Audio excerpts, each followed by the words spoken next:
EPJ 327 raconta à CKZ 114 l'interrogatoire qu'il avait subi.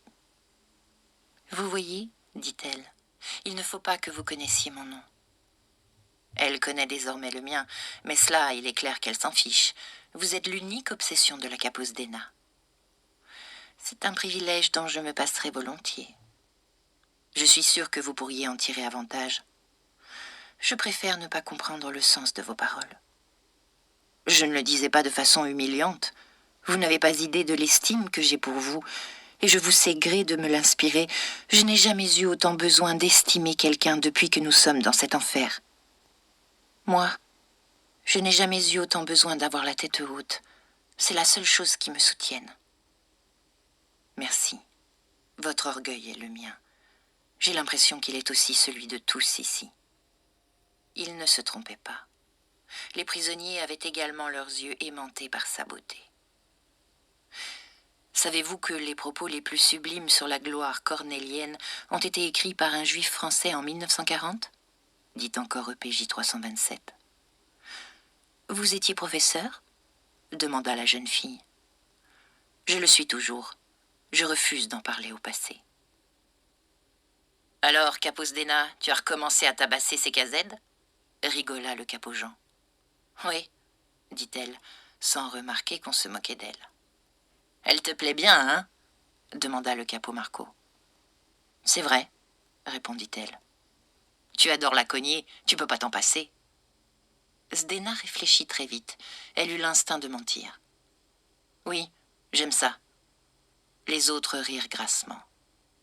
Zdena pensa qu'il y avait 2 semaines, ce n'eût pas été un mensonge. Je peux vous demander quelque chose, les gars ? S'enquit-elle. Et c'est toujours ? Laissez-la moi. Les capots hurlèrent de rire. D'accord, Capos Dena, on te laisse, dit le capot Jean, à une seule condition. Laquelle ? Interrogea Zdena. Que tu nous racontes.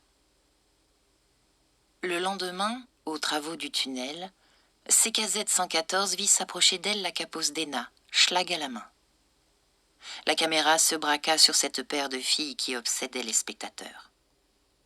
Panonique redoubla d'efforts, sachant que ce zèle ne lui éviterait rien. « Tu es une mauviette, CKZ 114 !» hurla la capot. Une pluie de coups de schlag s'abattit sur la prisonnière.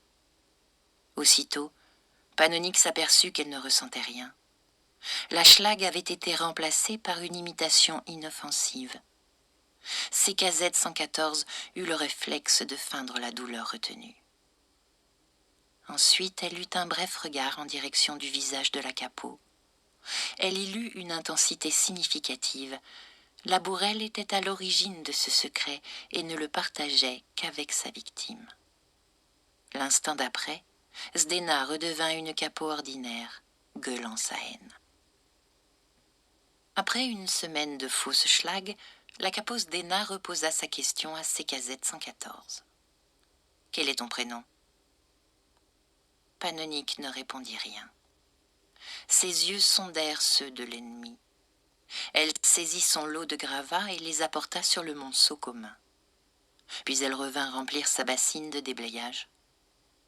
Zdena l'attendait, l'air insistant, comme pour lui signifier que son traitement de faveur méritait une récompense.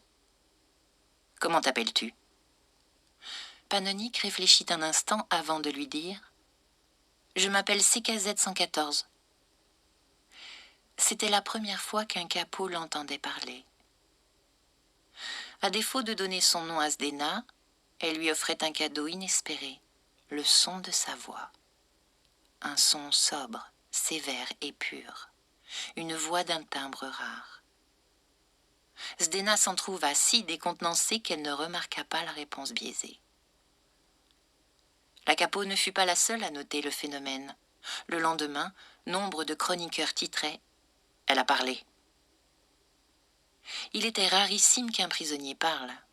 À plus forte raison, aucun média n'avait encore pu capter la voix de CKZ 114. D'elle, on n'avait pu entendre que de vagues gémissements sous les coups. Là, elle avait dit quelque chose. « Je m'appelle CKZ 114 ». Ce qu'il y a de plus singulier dans cet énoncé écrivit un journaliste, c'est le jeu. Ainsi, cette jeune fille qui, sous nos yeux consternés, subit la pire infamie qui soit, la déshumanisation, l'humiliation, la violence absolue, cette jeune fille que nous verrons mourir et qui est déjà morte, peut encore fièrement commencer une phrase par un « je » triomphant, une affirmation de soi. Quelle leçon de courage! Un autre quotidien en tirait une analyse opposée. Cette jeune femme clame publiquement sa défaite. Elle prend enfin la parole, mais pour s'avouer vaincue, pour dire que l'unique identité dans laquelle elle se reconnaisse désormais est ce matricule de l'horreur barbare. Aucun média ne saisit la véritable nature de ce qui s'était passé. L'action n'avait eu lieu qu'entre ces deux filles et n'avait de sens que pour elles. Et cette signification gigantesque était « J'accepte de dialoguer avec toi ». Les autres détenus ne comprirent pas davantage. Ils éprouvaient tous la plus grande admiration pour CKZ 114. Elle était leur héroïne, celle dont la noblesse donnait le courage de redresser la tête. Une jeune femme qui portait le matricule MDA 802 dit à Panonique « C'est bien, tu lui tiens la dragée haute. Si vous n'y voyez pas d'inconvénient, je préfère le vouvoiement.